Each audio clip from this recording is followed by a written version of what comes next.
Look, if you want to achieve a lot of use cases on the dual fabric topology, like SAN A, SAN B, you must create the enclosures correctly.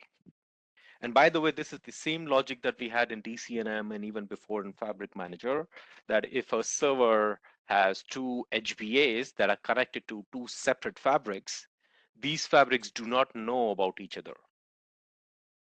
So on the end devices, you must group them in an enclosure correctly. Now, DCNM has a default logic using its regex, which works most of the time, but it doesn't work all the time. So that means you should create the enclosures correctly. Now, the way you would do that is you come here and then you select edit.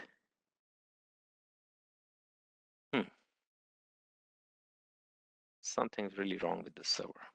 Yeah. So anyway, I mean, you'll see. Basically, enclosure itself is an endpoint. Yes, it's an endpoint. It's a an end port device, of, let's say, for example, it's a port on of the HBA. Yeah, On it's a the group server. of ports. It can be a group of ports. Yeah, Enclosure itself. Okay. it's an enclosure is typically a group of ports, and then a single port is really what we call it as the a link or a that's it, a link. Okay. Right. So the thing is, you can edit that thing here. Let's say if you have two HBAs, they are actually on the same device. You edit the enclosure, and then you say, hey, I want to have, let's say, this server, this particular server that I've selected. I want to have all the HBAs part of the server that you see here. Okay. But let's say if you do not see a HBA that is physically on the server, then you go and edit the enclosure here, which I'm unable to edit right now. But the idea is to have enclosure on same fabric, basically, to show me connections like end-to-end connections on the from the point of particular fabric. Well, you typically these should be on two different servers. Sorry, two different fabrics. Sorry, and this thing is not loading. Let me explain that what I'm saying. That's right. Like this is what I'm asking basically. When I'm looking into enclosure, I should see end-to-end path. Like on one end, basically, and I'm looking into just one fabric in that case. I'm looking into HBA, whether it has one or two ports connected to a fabric, to the very storage port that it is connected to. That would be an enclosure, or Yeah, let me explain that. And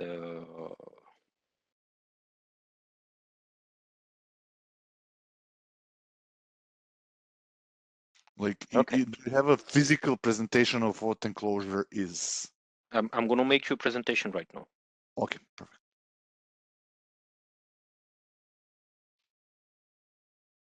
Just give me a second.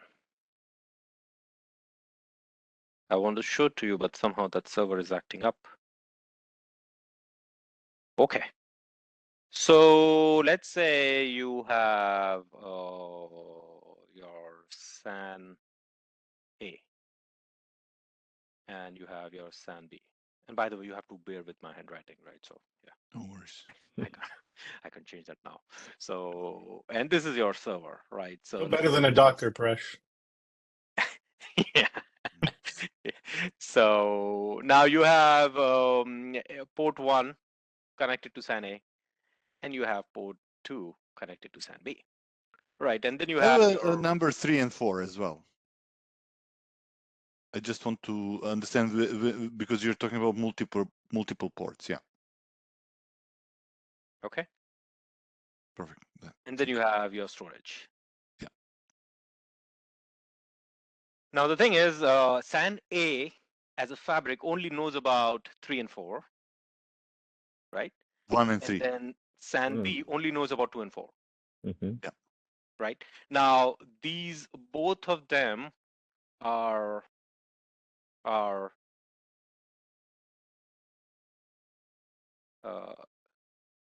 both of them are managed by our same NDFC.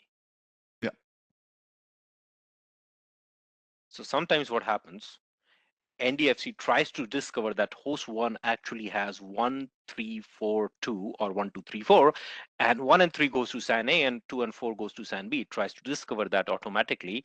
That automatic logic does not work all the time. So it may happen that, I'm just giving you one possibility, there could be more, that NDFC creates an enclosure, and it's going to be host enclosure.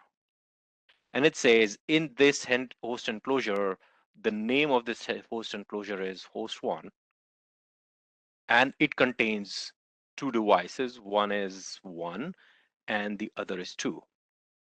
And then NDFC creates another host 1 enclosure and saying 3 or 1 and host, 2?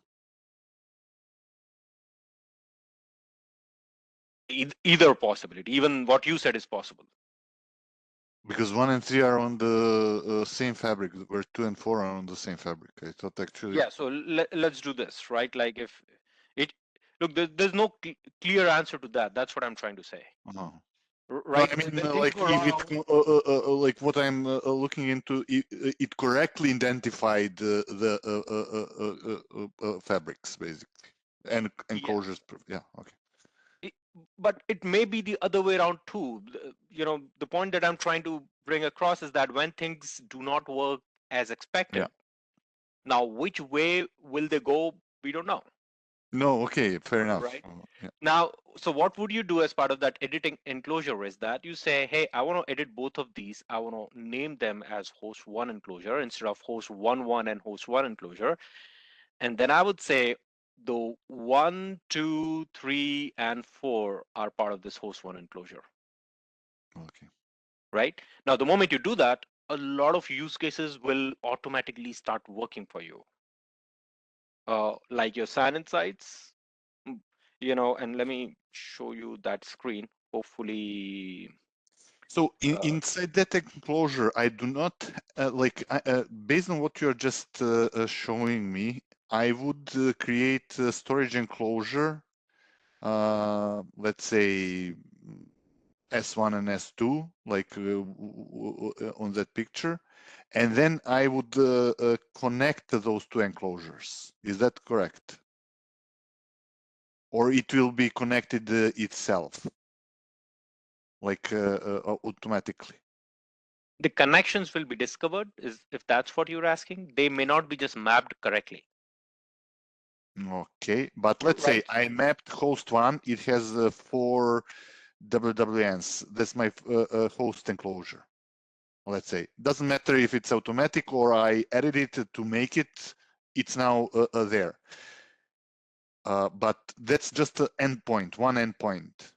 I still don't have a full link, right? To see, I mean. The link, what do you mean? You mean the end-to-end? Yes. Oh, end-to-end NDFC will discover. Okay, Because, so and it would show through host one enclosure? yeah. Okay.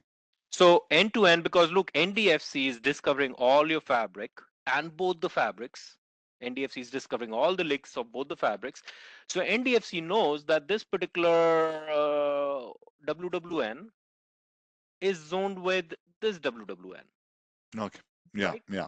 And it also knows this link can talk to this link, right, based on FSPF. So it knows all that intelligence. So it will show you uh, kind of this path. Yeah. But if I take the example of, you know, when I said that it may create two different host enclosures, you know, what you will see here is that if you go to the host dashboard, you'll see host 1.1 with two links, you know, going to talk to storage, right? And then you'll see another host enclosure with host 1 and another two links and talking to storage. You'll see this. And this will be automatically detected end to end. But I mean, if you go like this, you're actually not very convenient, right? You actually, what you want to see is that host 1 and then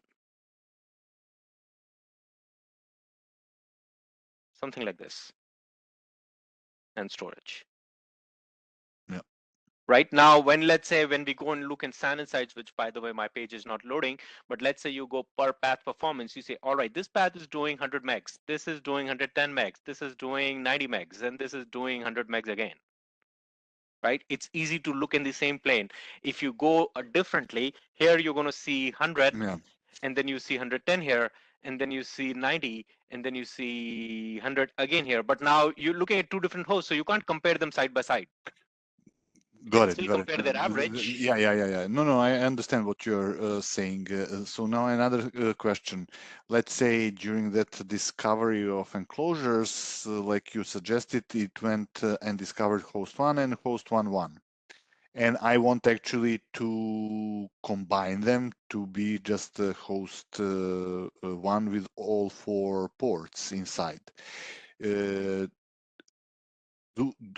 how like let's say I edit host one and then I how do I move host one into host one? Like, how do you consolidate both parts into, like, one Do I need to enclosure per do part? then when I like add manually, then I delete host one, or once I tell edit let's say one and I say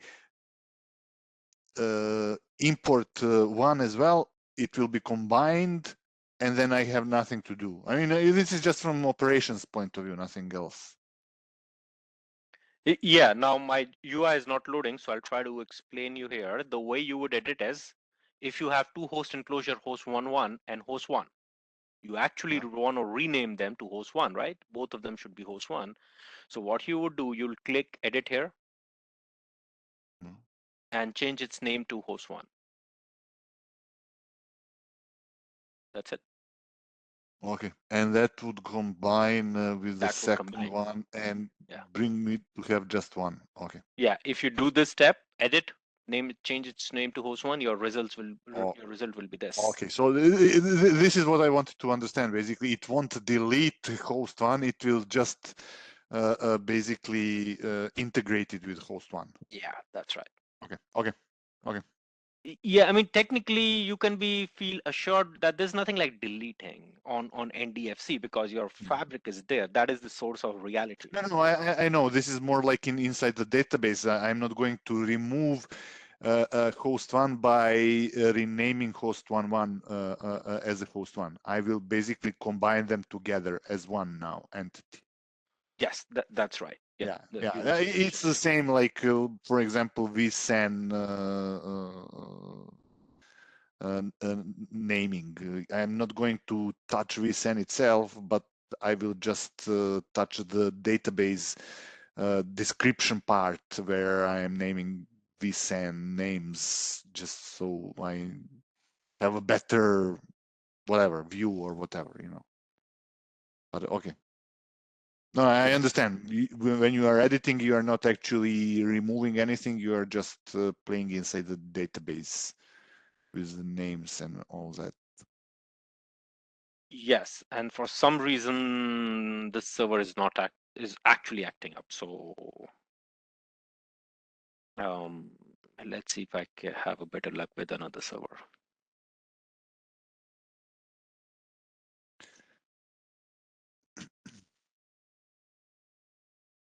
And so now the next step of editing the enclosure is, we talked about how you would do for one host, but let's say you have hundreds of hosts.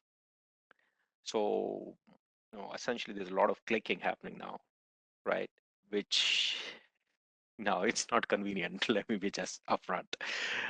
So the way you would change is that you would go to end devices,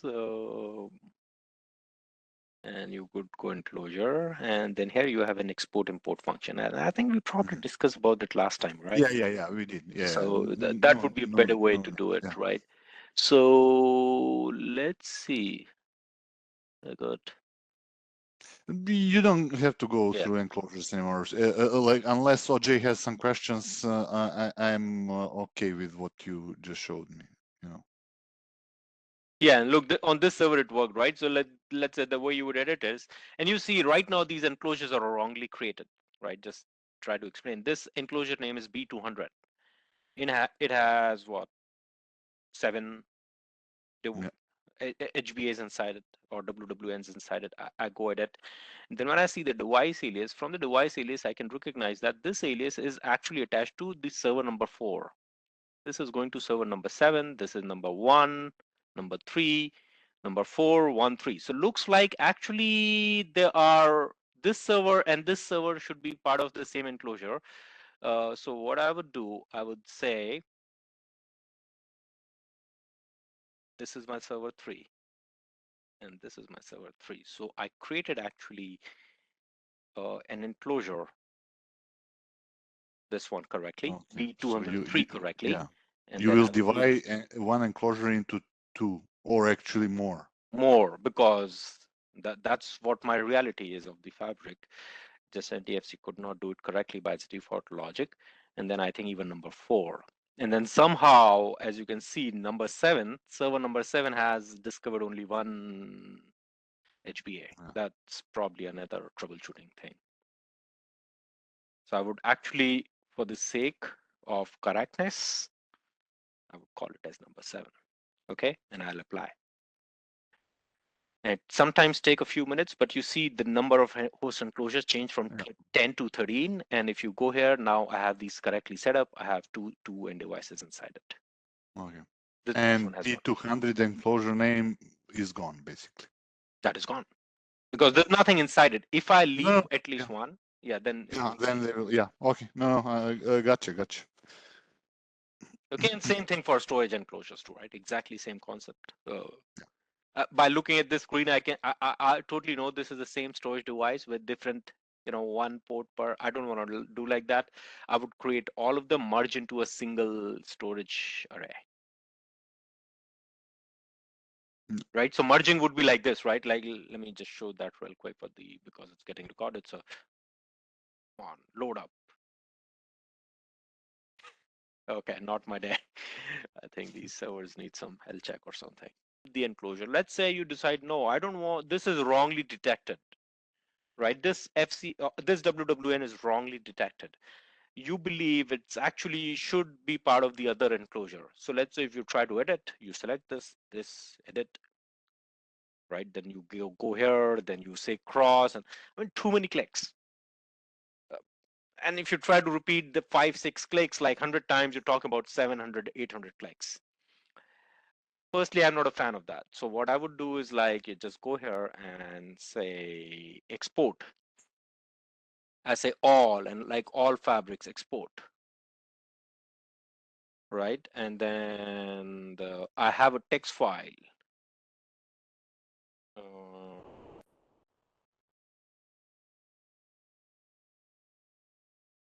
Where did it go? Hold on, let me open it and show it to you what I'm talking about. On the left, bottom left, enclosure.txt. Yeah. Bottom. I opened it. I forgot to share that. Let me share that. Okay, see it now, right? Yep. Yeah. So look, this is the file. The simple format is the name of the enclosure, right? Then equal to sign, then WWN, the IP address, and then you define whether it's a target or not. So if you say false, it's a host. If you say true, it's a target. And look, personally, I feel this text file, I can edit it. I can like do script on it, and I can keep it for my future reference. Whenever I have more devices connect, I can edit this file, and then every time I import in NDFC, rather than doing like click on NDFC. So just like a small little handy trick that can save a lot of time. Tony, that's something similar to defining what end nodes in VI, right? Yeah, it's I can see this usefulness too. Yeah. Also, if you merge a couple of these together, Yeah. it could serve well for finance and stuff like that, so that you define your clients. And no, this is kind of cool, actually. Mhm. Yeah, I could see some use cases for it.